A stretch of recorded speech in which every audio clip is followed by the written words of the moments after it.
Woe to you, O earth and sea. It's the Hop Nation USA Podcast.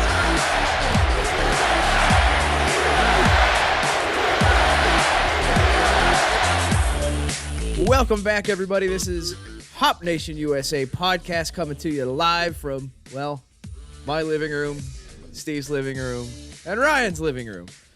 Welcome. I'm Adam. That's Steve, who hasn't talked yet. Steve, say hi.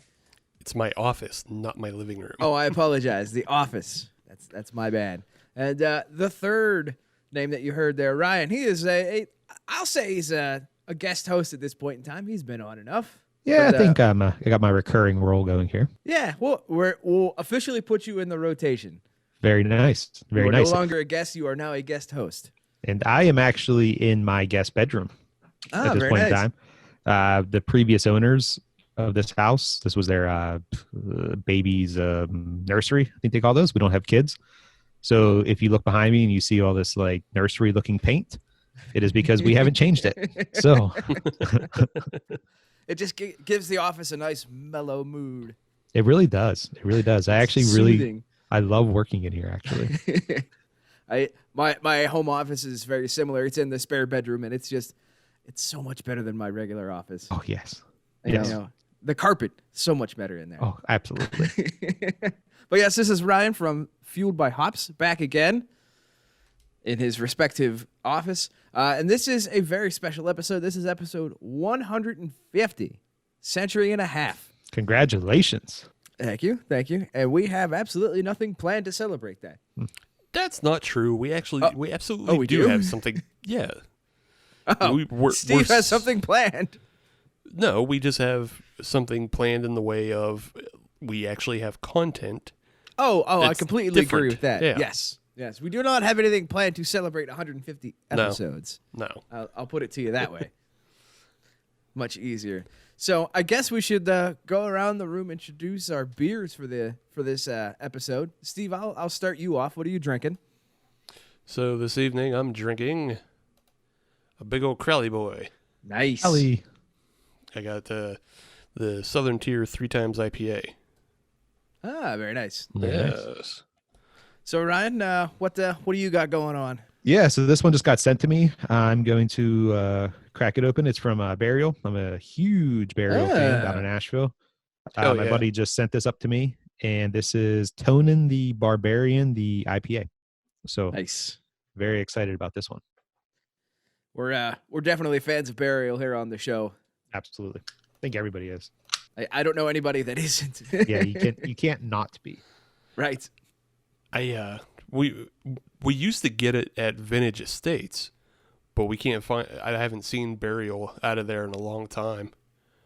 So, I have a guy who lives right down the street. And he loves Dancing Gnome, so that's good enough. Well, we've made a nice friendship. Yeah, that's a real easy trade to make. Everybody wins with that. He calls me and says, "Hey, I see this on Dancing Gnome's website," and then I go on Burial's website and I say, "Okay, I see this, this, and this," and magic happens. That's fantastic. It's a great relationship. Nice. So for me, I'm continuing my quest to empty my beer fridge before I go out and buy more. And full disclosure, I was this close to going out and buying more today, or at least getting it ordered. Grist House had a couple out there that I really wanted to get, but I held steady. I maintained. I still have a couple of beers left in the fridge that I have to drink to get down to quantity 0 before I can go out and buy more. So what I'm drinking on this episode is the Southern Tier Cherry Cordial. This one's been kicking around for a long time. I'm really getting into the back catalog now. It's been a month and a half since I've bought beer. Wow. So yeah, it's I've had it before. It's really good. It's chocolate and cherry. I'm going to crack it open right now and enjoy it again. So, Steve, Ryan, talk amongst yourselves. I'll give you a topic. I can definitely tell you that one's a bit old because it's in a bottle. Mm-hmm. It's part of the Blackwater series, and it's not on Nitro. Because Southern Tier officially switched over all of their Blackwater series to Nitro stuff. So I can tell you how old this is. Holy cow. This was brewed and bottled June 7th, 2018.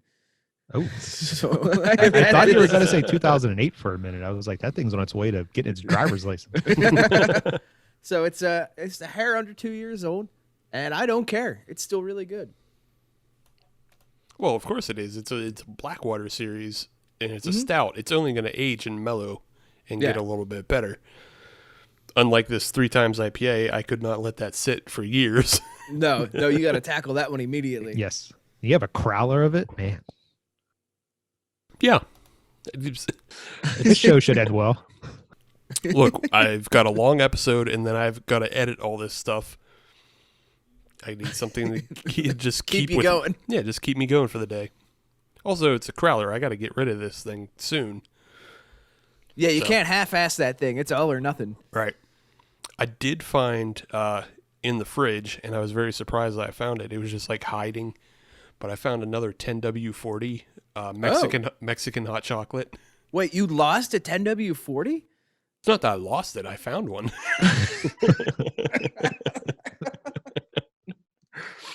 You need to improve your filing system. Yeah, I don't know how it came about. It's just like, oh, hey, this is in the fridge. Not anymore. Oh, no, it's still in there. I'm saving it. Oh, it's still in there? Yeah. Oh, all right. Yeah. I just found it recently. I was considering bringing that on the show tonight, but then I was like, nah, I got to get this crowler out of here. Fair enough. It's reaching its end of prime. Yeah. Because again, 10W40, that's a stout for people who don't know. So that can sit around for a bit. This is, you got to manage. Yeah, it's on a timetable. Ugh. So what are we talking about, Steve? What are we doing? Well, I obviously wanted to bring Ryan on because he is the chancellor of the Fueled by Hops community. And I hear the only reason I'm on right now is because I have an ATR microphone. Well, it's one of the reasons.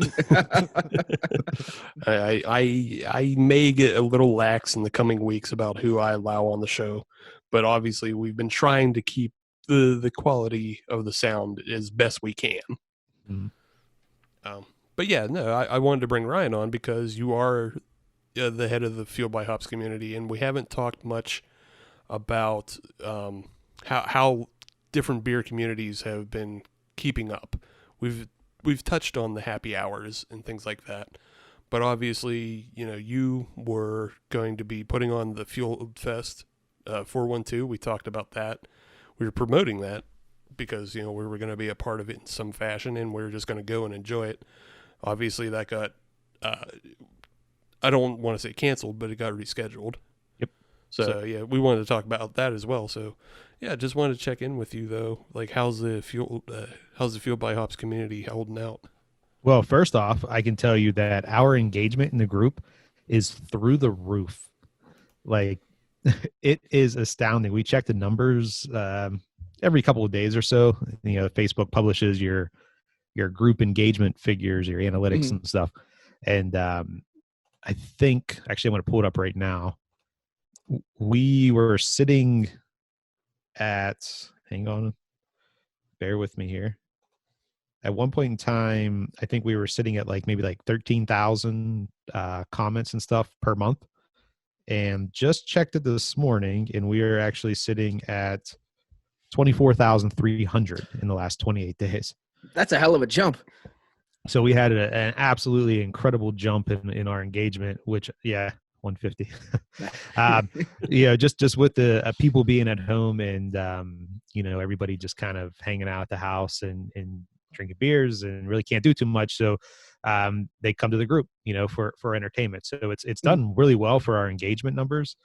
As far as everything else, though, associated with a beer group and the business, it has done nothing very well for us. So like Steven alluded to, we were looking to put on Fueled Fest 412 on March 14th. And I think March 12th was the day that we actually officially postponed it. So we were actually 2 days out from the festival. And we got to talking and chit-chatting as a group, and brought a lot of people into it, and just a lot of people with a lot of insight, and said, hey, what do we do here? And we had to make the tough call to postpone the event. And fortunately we did when we did, because it gave everybody enough time to cancel their hotels and get their money back, and get their money back from their flights. So nobody really got put out too much by it, which is we're very thankful for. And we were able to postpone it on our terms, as opposed to, we were worried about like the city coming in and shutting us down, and then it's like, what do we do? So we were able to cancel it 2 days ahead of time on our terms and reschedule it. And the event is going to be rescheduled for November 21st. So we're super excited to put that back on. But yeah, so it's just things like that this thing is, it's done great for the engagement and everybody talking and meeting each other and all that fun stuff that we do. But from the business angle, we took a little bit of a hit when we postponed the event. If you think about it, we had beer already in the city at the warehouse, paid for. Yeah, it's still there actually. Oh, really? Some of it, yeah. We've the distributor has been able to get rid of some of it, but some of it is still there. So obviously, there's not a huge market for kegs right now. Mm-hmm. So it might be a little bit of time before we fully move all that. But yeah, we basically had the event ready to rock, ready to go, and we had to cancel it, and it just kind of threw a wrench through everything. So on the brewery side, all the breweries that you had come into the event, have you got much feedback from them in terms of if they're going to try to bring the same beers back, or going to try something different for the rescheduled event? Or what kind of feedback did you get from them? To be honest, right now, we still haven't really communicated with the breweries about it. And mainly at this point in time, breweries they have much more on their plate. We're actually, we've tried to have the conversation with some of them, but I mean, they're worried about staying afloat and keeping their, tap rooms, keeping some beer moving out of their tap room, keeping the lights on. Like, they're worried about more important things than, Fueled Fest 412. So, everybody though seems positive that they're going to try to, work it into their schedule. So that's good. We're going to try to retain as many of the breweries as we can. But as far as the beers, I got a funny feeling that there's going to be, we started seeing towards the end of the planning process for Fueled Fest 412, the original date, breweries were actually like switching up their lists. And gotcha. I think at first they were thinking, okay, we'll bring kind of some of our flagship stuff. But as we started publishing what beers were coming, breweries started trying to one up each other. And they would literally email me. Yeah, like we would get emails from the guys like at Strange Ways and stuff, and they were like, "Hey, we looked at your list, and we want to throw this in because this barrel aged stout or something that they had laying around, just to kind of beat everybody else or have the best beer. I don't know, but just maybe more of a pride thing. I don't know, but nonetheless, we saw that happen. So I got a funny feeling that when the rescheduled date gets closer, we're going to see more of that type of action. We're going to at least try to create that environment again. I thought that was actually a lot of fun, I thought it was too, because I was following along with a lot of the releases that were coming out, and like every day felt like a new, like, ooh, I want to try that. Ooh, I want to try that. It started with Abjuration. Abjuration was the first one to come out, and they did the Reese Peanut Butter Cup collab with Union Brothers. So we kind of had that like in our pocket as like, okay, this is going to be this like real unique beer that you can only get at Fueled Fest, and we're going to announce it and all this good stuff. So that was going to be like our pride and joy, if you will, that we were going to advertise out there. So we started like telling brewers were asking us like, hey, who all's coming? What are they bringing? Blah, blah, blah. And we were like, hey, Abjuration's doing a collab with Union Brothers. They're making a Reese Peanut Butter Cup beer. And then we'd get like, oh, really? And then, like Tattered Flag sent me their list, their lineup that they were bringing. And I'm like, I'm looking down and I'm like, there's a Lucky Charms beer on here. There was some barrel aged stout, I think, on there. And I'm like, whoa, where did this come from? And then, we got the list from Missing Mountain, and we got the list from Strange Ways, and like we got all these people who were like stepping their game up everywhere. And I'm like, man, this is starting to get competitive. This is awesome. So yeah, it was a lot of fun, getting those lists in and kind of releasing them to everybody. Like the week leading up to the festival, we were releasing like 2 or 3 breweries at a time. And it just became this fun thing. Every morning at like 8:00, everybody was, hitting our blog and pulling that post up to see what the new stuff coming was. And, it was just unique. But I could tell you that on the consumer side of things, that was equally exciting, being able to see, okay, what's new, what's happening now, who stepped up even more here in the last couple of days. That was, from our side, I can tell you that was exciting as well. Yeah, it was a lot of fun, putting it out there. The problem was all this news around coronavirus was just coming out. So it was like we're trying to be excited and push out, hey, Missing Mountain is bringing a barrel-aged stout that like you can't get anywhere except at Fueled Fest. And then it's like, Bill Peduto is on TV talking about like no gatherings over 250 people. And we're like, it's just getting overshadowed. So. Yeah, I know that was going on a little bit with the Hearth for Hops event. It was going to follow your event. I think the very next weekend. Yep. Yeah, and they were still trying to do their best at hyping it up and keeping things going. And it's like I even reached out to them after you guys had postponed yours. I was like, "Are you sure you're going to still have this event?" And they told me they were, and I was like, okay. It's like, I'm giving you a chance. I'm not trying to, blow up your spot or anything, but it's just like, I just wanted to get some info because I didn't want to promote their event on the show when I was 90% sure it was going to cancel. But yeah, unfortunately it did, but there were still ways that you can support them because that's a good charity, Hearth. Yep. Now, one of the things about beer festivals is, everybody buys their ticket like last minute. So, like the early stages, like the last like couple weeks is when everybody's like really starting to buy their tickets. But like those last few days leading up to it, that's when everybody's like, oh yeah, that's when everybody starts buying their tickets. So we were like all excited to get to like the final 2 days. So Thursday morning we woke up and I was expecting to see like email notifications of like a bunch of orders. And when I opened my email, instead of a bunch of notifications of orders, I had a bunch of emails from brewers and, people that bought tickets, like asking, is this still going to be on? We're reading this, we're hearing this, is this the right idea? Blah, blah, blah. And at that point we knew, okay, we need to postpone this thing. So we were like, I went to bed Wednesday night, like a little kid, like waiting to, like, are we going to sell out in the middle of the night here? What's going to happen? And I wake up and it's like, no, everything's about to change. So it was unfortunate Thursday morning, but nonetheless, I think we made the right call. That was a bad day for a lot of people. Of people. Like you said, it was the right call. Mm-hmm. Yeah, it was a fun conversation with the distributor too. I can imagine. It was like, don't worry, I'm gonna find homes for all this stuff. I'm gonna exhaust every resource I have until they're all gone. So, well, hopefully, what I would like to see happen is come November, everything is opened up to at least a reasonable level of what it was before, and brewers and breweries decide to go just buck wild, just kind of release the beast, so to speak, and they come up with some even more ridiculous beers for November. Yeah, I'm really hoping something like that happens.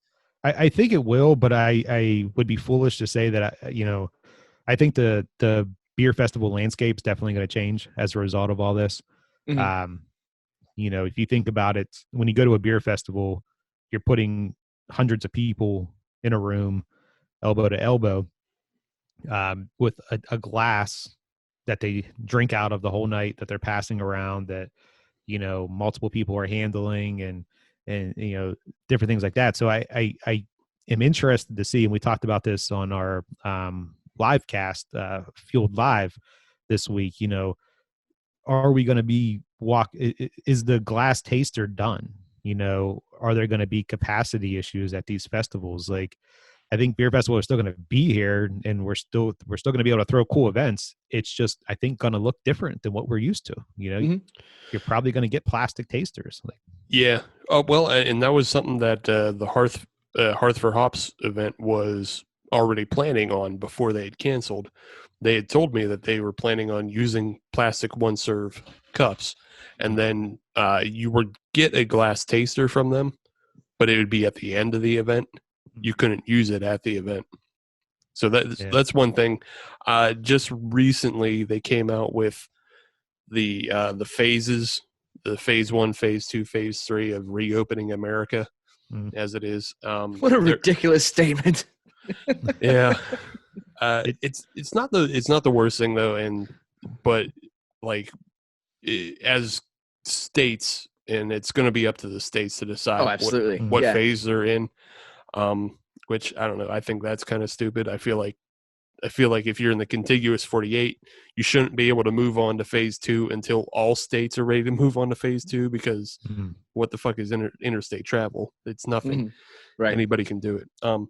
But the main point I'm getting to is that venues are going to have very specific opening up protocols, and there's, like Ryan said, there's going to be capacity issues, and there's going to be it's going to be like distancing within venues.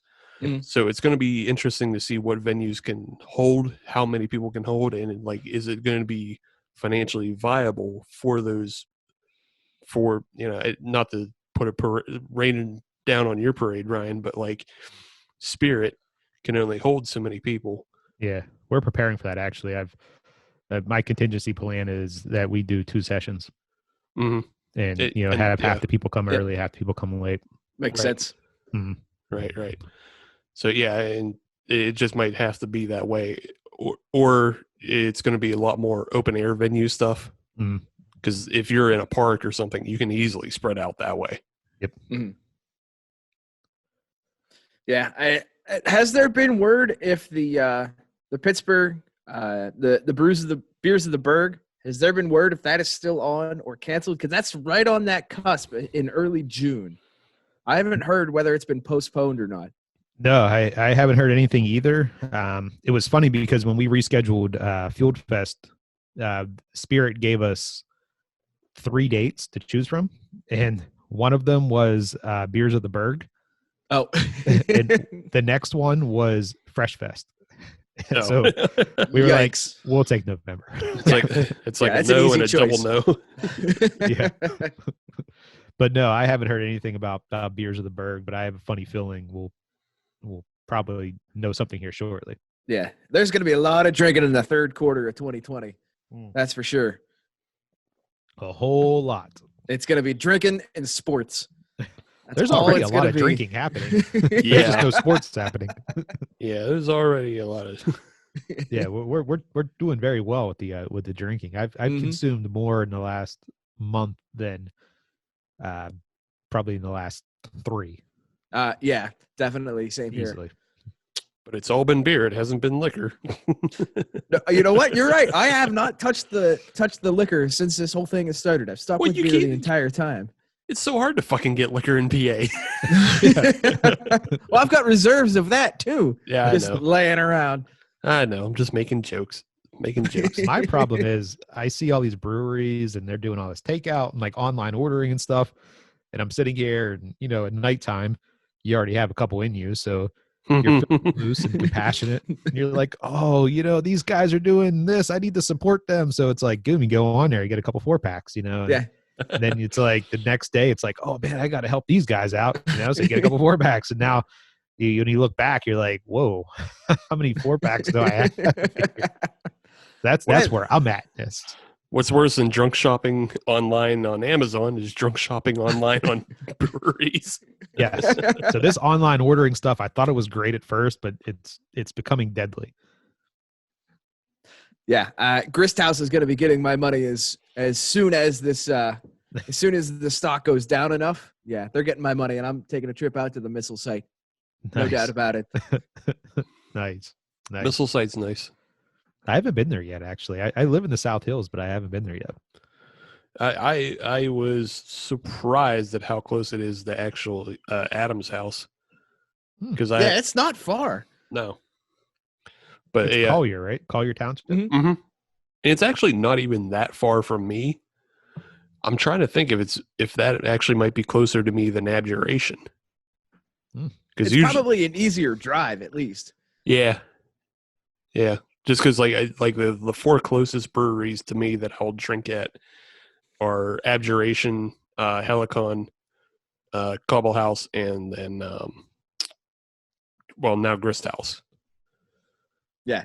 Well, now that beers that are available, because you can't really drink at Grist House in Collier yet. Right. You have Altered Genius out there too now, right? I don't know that they were able to open up before everything closed down. Yeah, I think they just missed it. I think they were just over the wire. Did you see the brewery, the McCall Collective? I think that's what it's called. It's somewhere it's in Allentown, like the other Allentown, the bigger Allentown. Right. Oh, okay. Not the neighborhood. Yeah, not the neighborhood where Fresh Fest is going to be, but the actual city of Allentown. Out by Bethlehem. Yeah. Yeah, there's a little brewery out there called McCall Collective. I think they literally just just opened when this all started. They got their first beer brewed, and now they're either giving it away or they're either selling it and giving all the proceeds to COVID-19 people that, people got impacted by losing their job and stuff, or they're doing all the tips or something like that. But nonetheless, it's like their first beer they've ever made. They were supposed to sell in their tap room. Now they can't sell. So they're like, we'll just give it away or something like that. So really awesome way to kind of enter the business. I would have never heard of them if it wasn't for that. So right. I could imagine that from the business perspective of you finally got everything taken care of. You finally got through all the red tape, and now it's time to open the business, and then boom. Yep. Here's history in the making, right in your face. Well, Acrospire that opened up in Shaler, they opened up February 13th, 14th, or whatever, and so they only got a month of business before everything went to shit. Yeah, there's the same thing with Seven Sirens, which is also out near Allentown. It's in Nazareth, PA, or Bethlehem. It's in Bethlehem, PA, near Nazareth. But beautiful place, huge, massive. I think it's a multi-level tap room, like an old building that they renovated. But I've been following it on social media for a while. It's been like one thing after the next, but they finally got open in March. So they were literally open for like a couple weeks, and then this all happened, and it's like boom. So they literally had to pivot very quickly, and now they're doing deliveries and pick up and all that good stuff like everyone else. But gotta be tough. Yeah, that would suck. All right, well, we're kind of ticking down to our last couple minutes here in this first segment, so let's go back around to what everybody's drinking. We'll give a quick review. How do we enjoy what we're drinking right now? Adam, why don't you start? Sure, I'll go first on the cherry cordial, as Steve mentioned, part of the Blackwater series from Southern Tier. You like that? I really like this beer. This is a good 10%er. It's got a lot of good cherry flavor to it. It's got a good level of chocolate, nothing too obnoxious. I really like it. I'm glad I kind of stuck around with this one. This one's been, like I said, in the fridge for a while. I'm kind of glad it has. And especially like today, I saw snow today. I saw snow out the window, which is bullshit. So this is the perfect beer for a day like today. And it just goes to show you that any weather is stout weather. That's true too. Steve, I bought that yourself? shirt too, by the way. I have the Stout Weather T-shirt from the Hop Nation store. Oh, nice. Yeah. So funny story.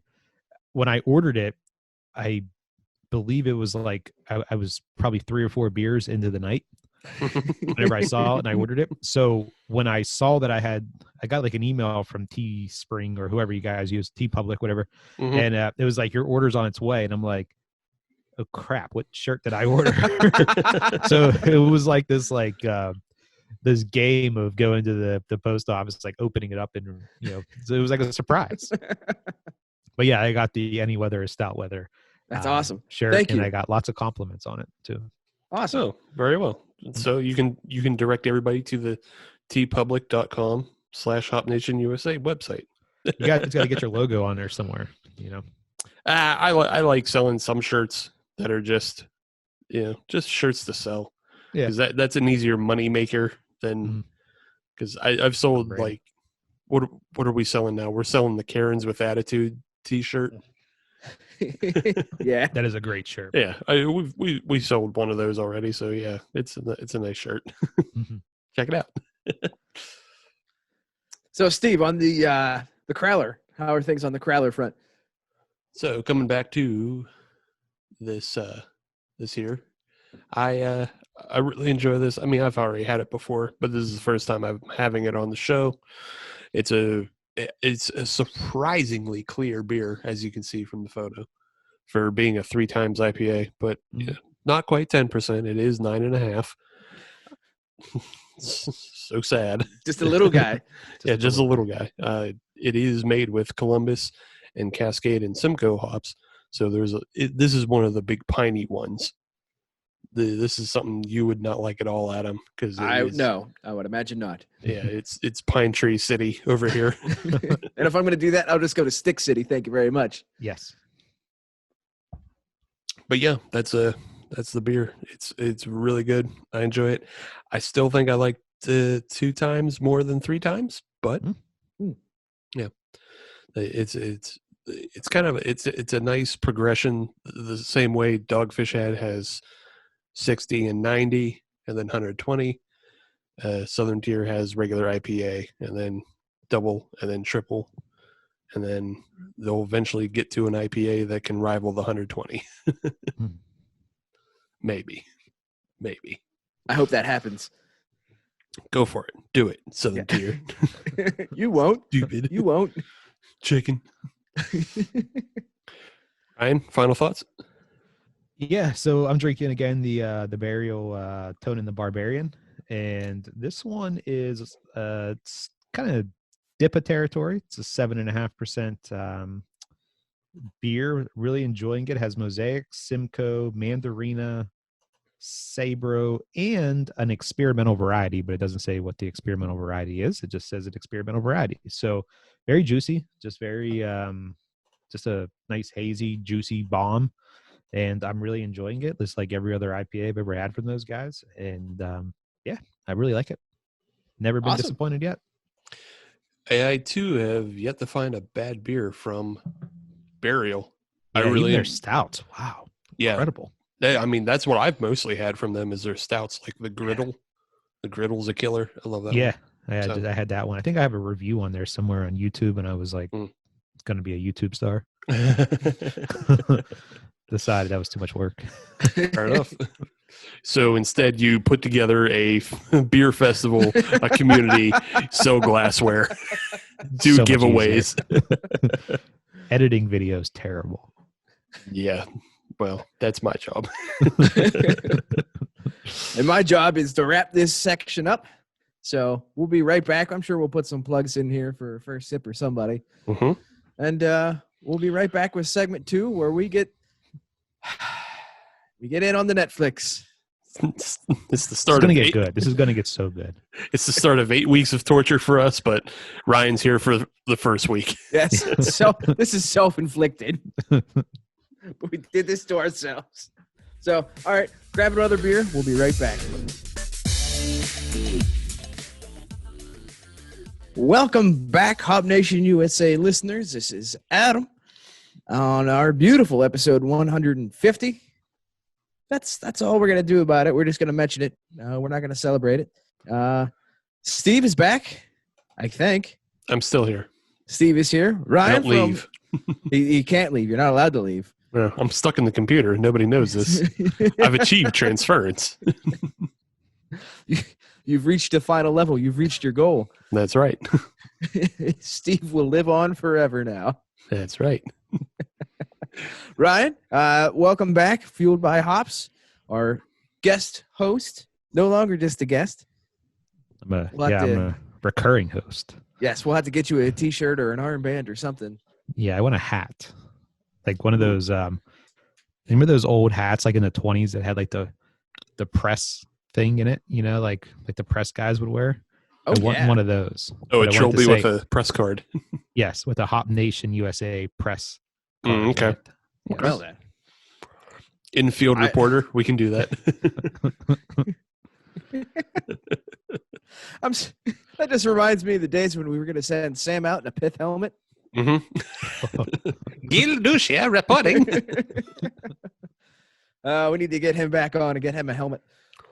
Yeah, we can do that now that we have Zoom, and he has Yes. Zoom. So, yeah, we can do that.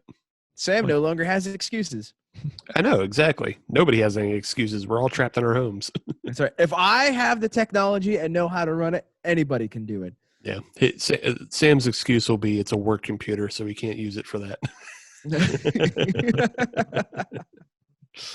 So, did you guys reload with new beers? No, I'm drinking a Crowler. So So I didn't finish a crowler in the 5 minutes that we took a break. I did reload. I got another burial beer actually because I'm just going to stick on this burial run here. But I got the Departure from the Dawn. It's an IPA that they put out, 7.6%. This is their collab with Bearded Iris. You can see there. Mm-hmm. Don't know a whole lot about it, but I know it's double dry hopped with Rowaka, Vic Secret, Citrus Cryo, and Columbus Cryo. So nice. Excited to try this one. Nice. For myself, I did grab another one. This is the Coconut Contender. This is from Duckfoot. I think they're out of California somewhere. This was picked up by one of the friends of the show, Haley and Bubba. I know they're able to help us out. Got us one of these when they went out to, I think it was California, San Diego, if I'm remembering correctly. So it's been sure that's a around. Good beer city. It is, yeah. They have one or two good beers out there. Yeah, well, yes, they are. They are out of San Diego. So it's gonna have 150 pounds of toasted coconut added to their batch of their West Coast IPA. I repeat, this is a West Coast IPA. Oh, that shows how deep into the archives I'm getting. That shows that you're really just cleaning it all out. I'm cleaning it all out. It's all gotta go. So yeah, I didn't get anything new, but I was drinking cides earlier today for lunch. Nice. And as you can see, I had a Cider Boys Grand Mimosa. Ooh, it's pretty good. It just tasted. Yeah, it tasted just like a mimosa, but with a little bit of tartness to it.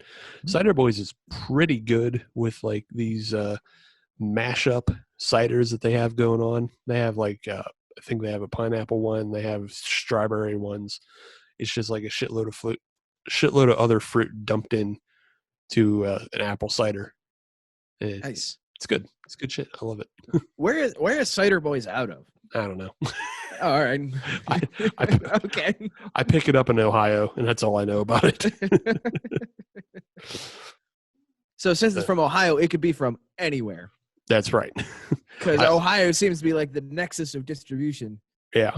And in case anybody was wondering, despite the new rules about liquor, you can still buy beer in Ohio. Oh, did not know that. Yeah. The Kroger is going to be getting a visit soon. Yeah, it's after I get my Grist House beer. Yeah, it's ridiculous because I go to a Giant Eagle in Ohio, and it has a state store inside of it, but you can't buy liquor at the state store if you have a PA license. But all the wine and beer outside of the state store in the Giant Eagle you can buy. So do they have it like taped off or something? Yeah. Or Yeah. Oh wow. Yeah, they have a line. You got to check in and everything. It is. Oh man. Yeah. Incredible. Just to jump back for a sec, Cider Boys is out of Stevens Point, Wisconsin. Yeah. Okay. Wisconsin. Right. Yeah. So yeah. But so they should be making some cheddar cider soon. Oh no. I thought you were about to say they should be making some cheddar off of all the cider they're selling. That would actually be pretty good. That would make a lot more. Can I change my answer? Yes. All right, well, just overdub what you said over what I said, and nobody will know the difference. Gotcha. Work your magic, Steve. All right. Well, I'm going to deal with this thing. And while we do that, it's time to get into Netflix. Content. Yeah. That newfangled Netflix, I hear, is an up-and-comer. Mm-hmm. And with Netflix comes original programming, and original programming includes this new show called Bruise Brothers. And boy, oh boy, do I think it's a piece of shit. I'm not even going to hide it. No? You're not even just going to, tease the audience or anything? I'm not going to tease the audience. If anybody else has other opinions, that's where the surprises come. I think it's a good show. I enjoyed There's your it. Surprise. Yeah. Defend yourself. I don't know what it was, but I started watching it, and I started on episode 1. The only reason I watched it was because you told me we were going to be talking about it. So I was like, well, I got to watch it. So I didn't even know it existed, to be honest. Oh, and, wow. Yeah, I started watching it, and I was like, wow, this thing kind of sucks. Because I was like going into it real biased because you said it sucked. So I was like, oh, this show sucks. I was like, it looks like it was shot with somebody's iPhone, which I'm still think it was shot with an iPhone. It is pretty Very possible. low budget stuff. Yeah, very possible. But I started watching it. I got sucked into it, and like the storyline, the characters. I still don't know any of their names, but I watched the whole first season, and I was actually kind of entertained. It was pretty funny at times. It's definitely stoner comedy, but it's pretty entertaining at times. It's not terrible. Well, it's from one of the co-creators of the League, correct? Mm-hmm. So at least correct. there should be some level of pedigree there, because the League to me is probably one of the best shows in the last 15 years. It was I love the League. Yeah.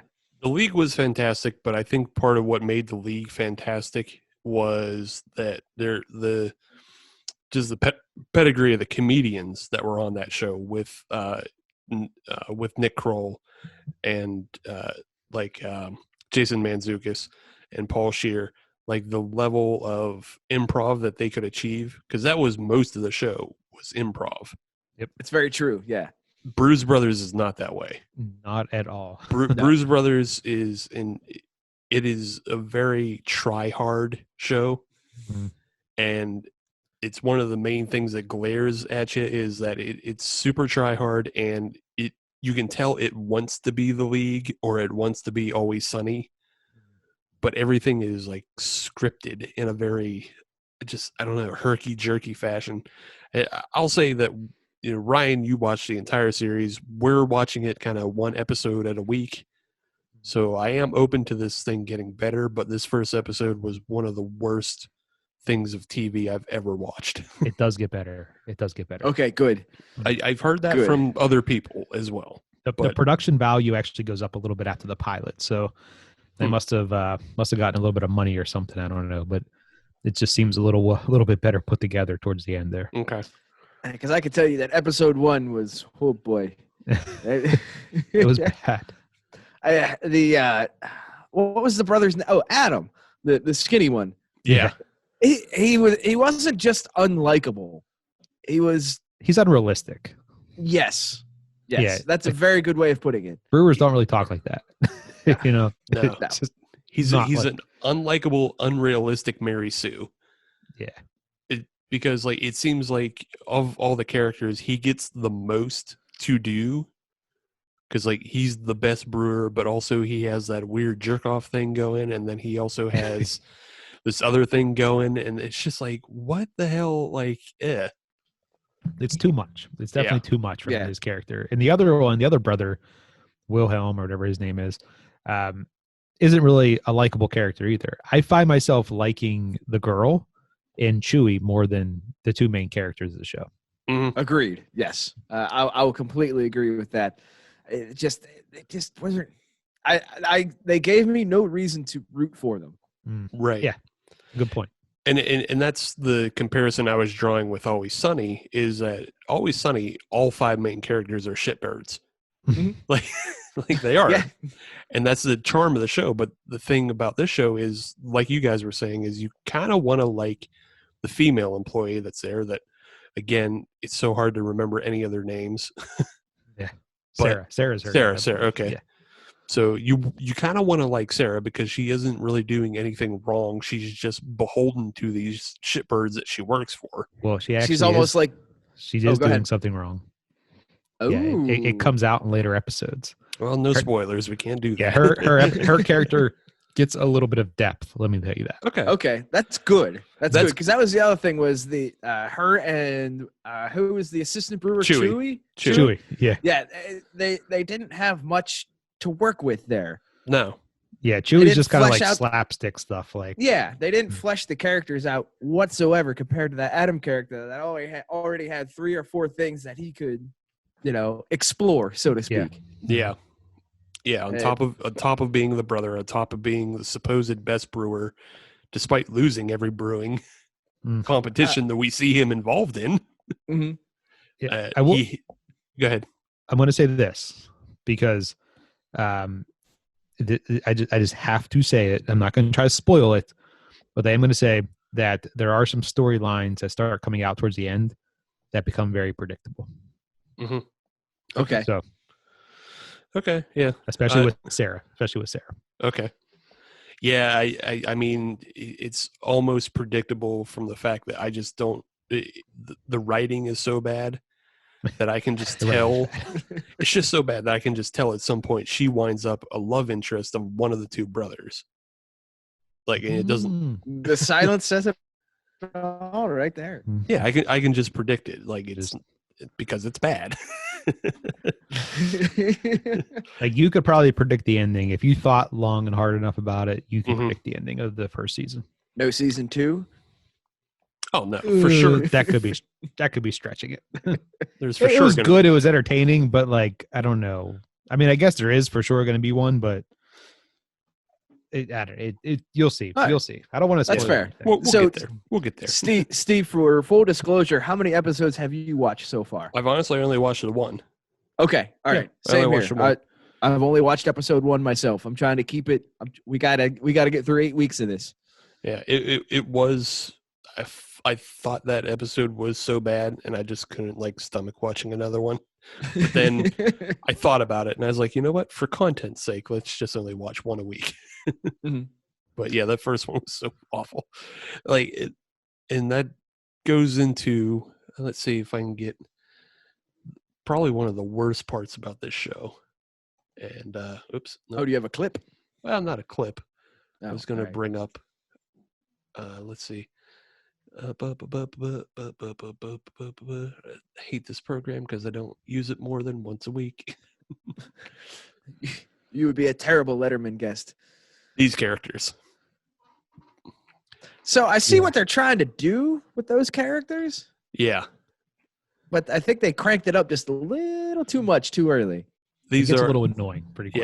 Yeah. Yeah. These are the Raffi characters of the league without being funny, without having any depth. I want to eat at their food truck. Did you see the menu of their food truck? It looks fantastic. That's such a great idea. Like I want to do that in Pittsburgh, like the kids menu. Yeah. For the people who haven't seen the show yet, we're talking about the two food truck owners who work outside of the brewery. And obviously, if you're watching this on YouTube, you can see them. But they own a food truck called the Kids Menu, and it just serves a bunch of kids menu things like chicken tendies and corn dogs and apple slices and juice boxes. So yeah, it's not a terrible idea for a food truck, but Somebody's gonna pick it up. Yeah, the characters are just insufferable. Yeah, they're terrible. And they're just awful. And then like you don't even actually find out their names till the end of the episode. Oh, I didn't even pick up on that. Yeah, I did. I didn't either. I whole, did like, because the whole natural food thing with the kids menu, like that just doesn't jive together for me. right. That was definitely it's a great concept, but like you can't like are there all natural hot dogs? Like I don't know, but like it just doesn't come together for me. No, it was kind of a lazy throwaway joke just because the show is in California, so they feel the need to like every food truck locally sources and has all natural ingredients. So I don't know. Yeah, it makes sense. Yeah. I don't know. It didn't jive. What jives even less is the joke where they have the guy whose name is Elvis sitting on a toilet inside the truck. Yeah. Taking a shit and then serves a sandwich from the griddle while he was taking a shit. That wasn't a sandwich. That was a gift. Yeah. God. That makes so little sense. And like, it's not like that's an airplane kind of level joke, except for maybe it's more of a disaster movie level joke. So the one thing that I find interesting with a lot of those jokes is where do you go from here? Right. Because we've referenced back to Always Sunny and some of those shows like The League where there was a bit of a buildup of the ridiculousness. Mm-hmm. It kind of it built, it expanded. It got to that point semi-reasonably, if that makes sense. Like, No, okay, they did X, so Y isn't that much more of a stretch. Right. Yeah. No, I know what you're saying. Like, if you compare the first season of the league to the later seasons, like they're nowhere near as fucking wild. Right. You know. Right. in this first episode, you have that main character, the Mary Sue brewer, Adam. He gets licked off by a dog, like in the middle of the brewery. Where do you go from there? There's like, like that was just a already have like proxy bestiality. What? Can you never say that sentence again, please? yes. I just invented it literally the second, proxy bestiality. But yeah, where do you go from there? Because again, even Always Sunny was still a little restrained as well. Mm-hmm. And it's through those later seasons that you build upon stuff. There's nothing to build upon when you're already giving away, like you give away everything at once and it still isn't that funny. Yeah. And that just like, ugh. I know there's a lot of people who just kind of, I don't know, gave up on the show midway through the first episode, but it's been crazy on Twitter. Like Twitter has been like going nuts over Brews Brothers. Yeah. Like every brewer I know is shitting on this show like crazy. Yeah. People are mad. They are mad. It's just, I don't know. Like, I mean, I found it kind of entertaining. Some of the characters were a little annoying. I was really annoyed by the way they brought the other brother back into the show. Yeah. I thought the way they did that was just really like, okay, he just shows up one day because this girl called him and okay, they're going to make up after at least a dozen years where they didn't talk. Right. It's like, oh, all of a sudden, boom. Okay. Everything's back to normal. Like there just wasn't enough like build up at that point. Like they should have been hounding each other or something like that. Like it just went right to it. Yeah, and that goes back to just like general bad writing is that one, there was no inciting incident. Yeah. And that's what would have caused the brothers to come back together. Yeah, there needed to be something like the business was falling apart or something and he needed the other brother to come help him lift it back up, or it just wasn't any of that. It was just, hey, I'm back. Right. And then the other problem is, again, bad writing there was no B story. So if you watch like other general sitcoms, and especially, I don't know, I've been rewatching Parks and Rec, but like you'll have the A story, which would be like something featuring Leslie and Ben doing something, and then the B story would be something with Andy and April doing something. And so you get little snippets of each, and you have something to cut back and forth between. In this episode, everything is Adam, or B story is also Adam. So it's not. And again, that lends to like him having too much and Sarah and Chewie not having enough. Right. You don't get a break. Right. You don't get a break from the obnoxiousness of the brothers. Yeah. So yeah, that's why it's just general bad writing. And it's kind of a shame because to give a compliment to the show, I will say I feel like the brewery and the brewing process representation is all a lot better than you would get normally. I agree. Yeah. It almost seemed like they spent too much time making sure they got the brewing side right and then forgot about the story side of things. Yeah, they forgot to write anything else. The whole beer name thing, like I think I understand what they're doing with the whole Rodmans and like the sexual innuendos in his beer names, but I just feel like that was just like a little bit, it was like pushed too much or something like that. Like it's, what was the one? Yeah. Perfect Head. I mean, come on. Yeah. There was no nuance. Yeah. Right. It was very in your face. What was the one? It was like XXX Extreme or something like that. Like, well, that was the name of the brewery. Oh, really? Yeah. It was like, it was Rodman's. It was XXX Extreme Rodman's or something like that. Okay. Right. Rodman's was in the name as well, but yeah. But yeah, the beer names, I felt like that was, again, it was too much, but also at the same time, it's very on brand for breweries in general of just making a bunch of puns and putting it on the board. So I thought that was okay. I didn't love it, but I mean, they did get that part right. And as somebody who appreciates a good pun, I was okay with it. I will say, though, my favorite part of the show is Chewie. I think Chewie's character is phenomenal. Mm-hmm. Like, he's like a, I don't even know how he's not really a brewer, but he's just like an assistant who mops the floor and has all these side hustles and is a life coach and stuff. Like I think his character is really, really good. It's really entertaining. Okay. See, I didn't like dislike him again because we're only on one episode in. So like I didn't dislike him, but like I didn't feel like he really had any defining quality about him in the first episode. You could tell he's just there for like the, cut to something really funny and stupid, lighten the mood. Okay, boom, pull Chewie in. Like you could tell he's there for a reason, but I think his character's really good. Well, hopefully we find that later on. I mean that. There's so much I want to tell you about the show, but we can't talk about it. It's really fun. You got to bring me back for like week 8 or something. Yeah, well, maybe bring you back for week 8 or maybe week 10. We'll bring.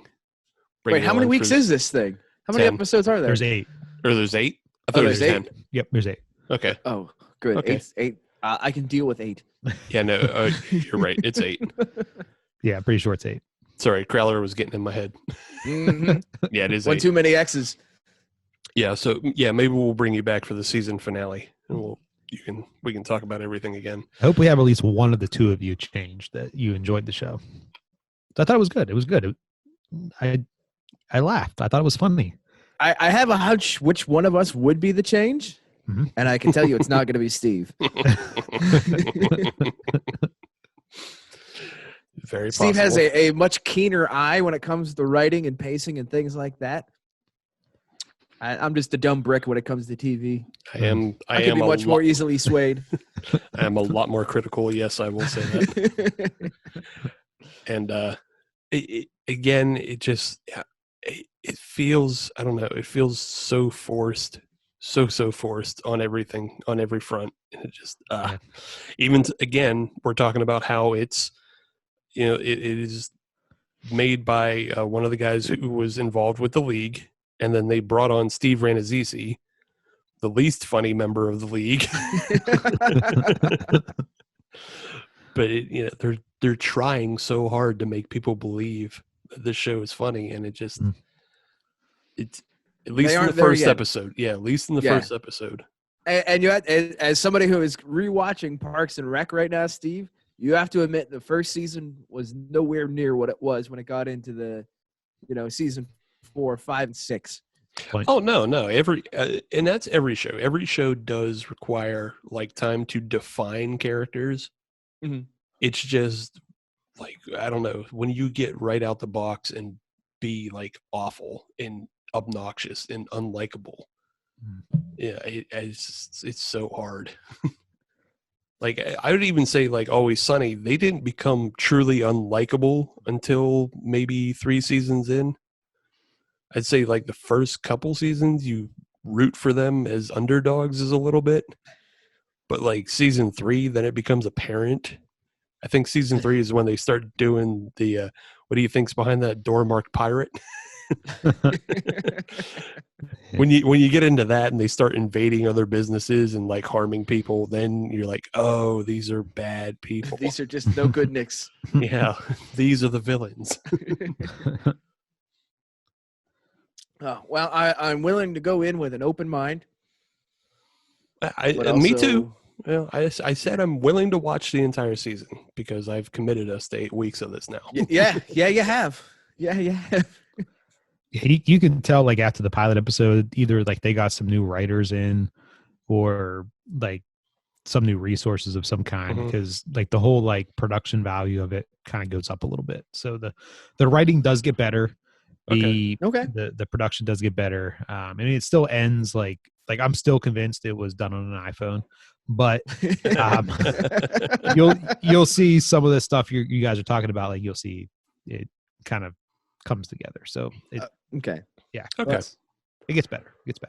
Yeah, and the fact that you're saying that, it does make sense. It's just, I guess for me, it's a little surprising because usually when Netflix buys something or like, because Netflix's name is all over this, they're saying this is an original series, so it feels like it doesn't usually work like regular television. Regular television is you shoot a pilot and then you pitch it and then you show it and then sometimes that pilot airs.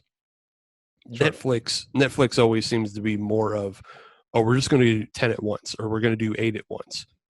There's no real actual pilot. We're just doing everything. So, and it's like some series you can see that with, I guess you would say, like, look at all the Marvel series they put out. There's never like a first episode that feels different from the rest of the season. Because it's all one long story being told. So, yeah, I guess if this one was done in more conventional TV methods of they had this pilot and they shopped it around and Netflix happened to buy it and then produced the remaining 7 episodes, then yeah, you'll get a different quality. So yeah, I think that's what happened. Either that or they started on that route and then they were like, you know what, this kind of sucks. So let's bring in some of our people and see if we can pick this thing up. But let's not redo the pilot because that's too much money. Right. Well, in that case, we're gonna continue through this path whether we like it or not. Steve has committed us. Yeah, and to be fair, again, back to the fact that they're doing a better representation of brewing and beer culture. They did actually film in a brewery in California, so it's it's not all wrong. It's just a lot of the jokes did not work at all. They fell flat. Yeah, there are a lot of them that do fall flat, but that's kind of the comedy that I kind of like. So, like, to me, when a joke falls flat, that's funny. So, all right then.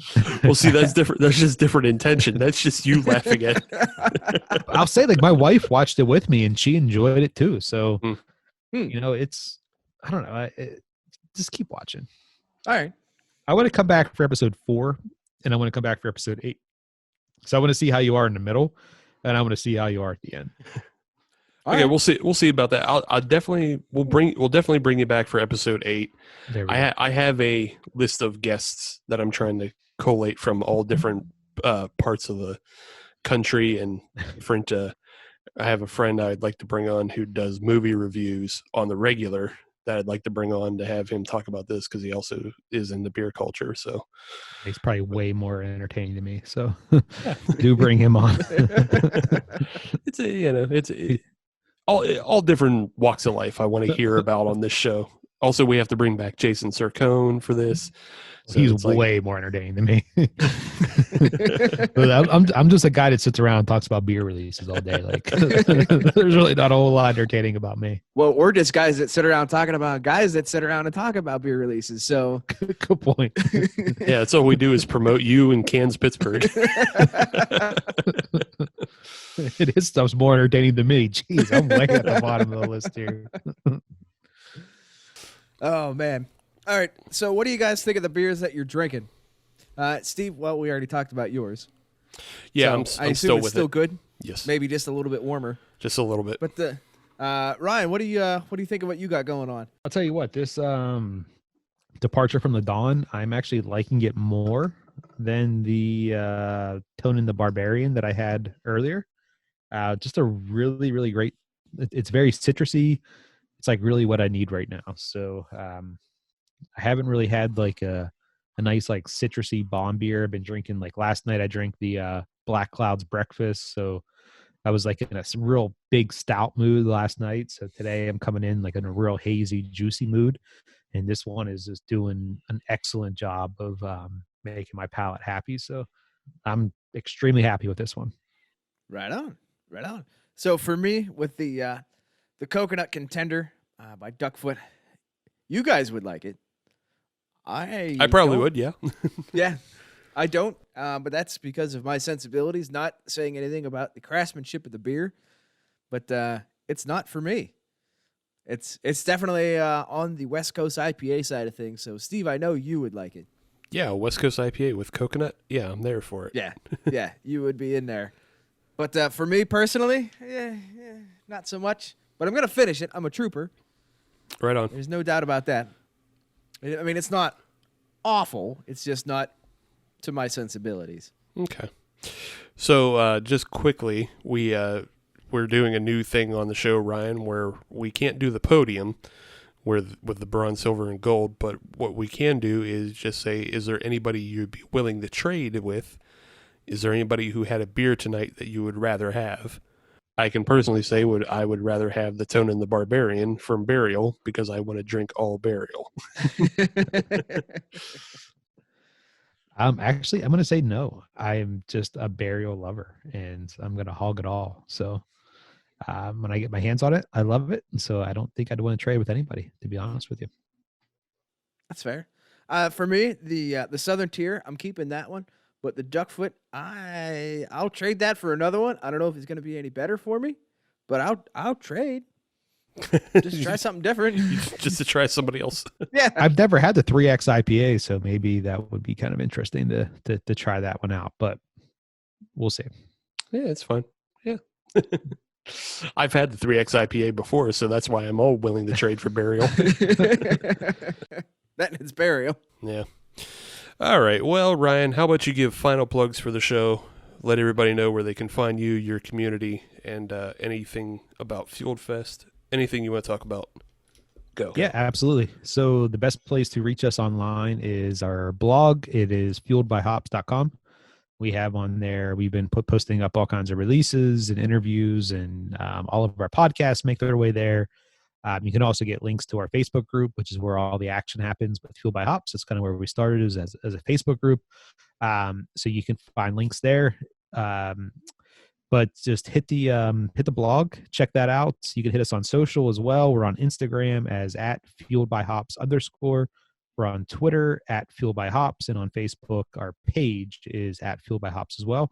And if you want to know more about Fueled Fest 412, the rescheduled beer festival that we're putting on in the fall, just head to www.fueledbyhops.com/FieldFest412, and you'll get all the details there. We're going to release everything as we get it back. So just keep checking that site, and you'll see all the breweries that are coming and all the times and how many sessions we're doing and all that good stuff.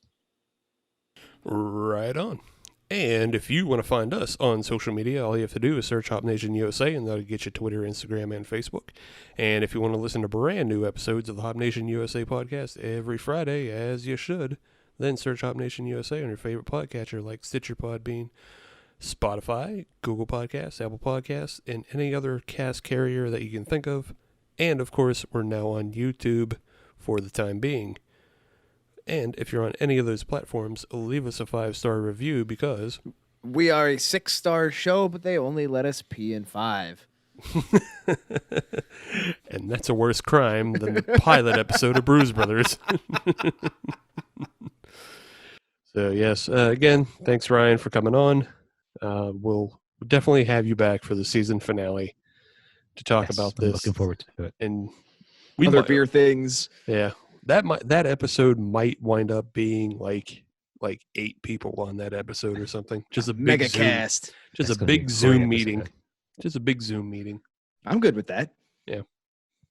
But we'll probably all still be sitting in our houses, so what the heck? Good chance. Good chance. Very well could be.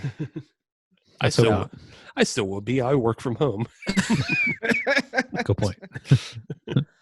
Well, all right. Thank you, everybody, for tuning in. Hope you enjoyed. We'll be back next week with episode 151 and episode 2, and more beers, more people. I don't know. That's all I need to tell you. Yeah. Go buy your stuff on tpublic.com. Yeah, tpublic.com. Check it out. Hop Nation USA. We got good shirts. Ryan bought one. I love it. All right. Thanks, everybody. See you next week. Cheers.